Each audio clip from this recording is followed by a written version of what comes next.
Sa pagdinig sa korte sa Qatar, hiniling ng 3 Pilipinong kinasuhan ng pang-espiya at economic sabotage na payagan silang magpiyansa.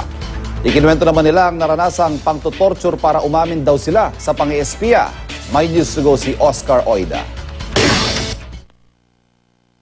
Binitin ako ng patiwarik na kung saan yung talampakan ko, hahampasin po ng stick. Pinasquat nila ako pag ako ay nagkamali sagot, tinatadyakan ako, sinusuntok ako. And think about ako sa yung poses, everything nagbabagsak kasi sisikip yun. No? Hanggang sa almost hindi ko na maramdaman yung kamay ko. Since 2000, it's been my burden. I pray for them. Ito raw ang mapapait na sinapit ng ilang OFW matapos akusahan ng pang-espiya at pananabotahe umano sa ekonomiya ng Qatar.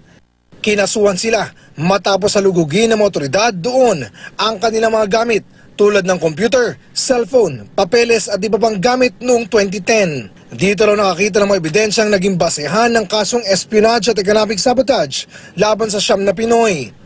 Kalaunan, sinentensyahan ng kamatayan ng isa sa kanila habang buhay na pagkakakulong naman ang hatol sa 2 pa. Napawalang sala naman ang iba.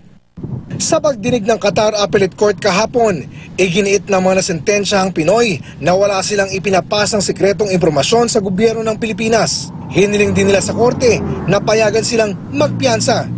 Gawa-gawa lang daw ang mga paratang sa kanila para mapagtakpan ang korupsyong ginagawa ng isang opisyal sa kanilang kumpanya. Bakit kailangang ispayan ng Pilipinas ang Qatar? Hindi kailangan. Imposible, napaka-imposible po. Istorya lang po yun. Pinagtagpi-tagpi lang po nila. Ito rin ang sinabi ng Presidential Advisor on OFW Concerns sa si Vice President Jejo Marbinay. Tingnan lang natin ang degree ng damage cost. If ever, ang masama lamang doon nag-transmit. Pero otherwise, ang epekto naman hindi naman masyadong seryoso. Sa ngayon, tuloy-tuloy daw ang pag-aasikaso ng Embahada ng Pilipinas sa Qatar sa kaso ng mga Pinoy. Tinutulungan na rin daw ang mga kaanak nila para makadalaw sa kanilang mga mahal sa buhay. Oscar Oida, GMA News.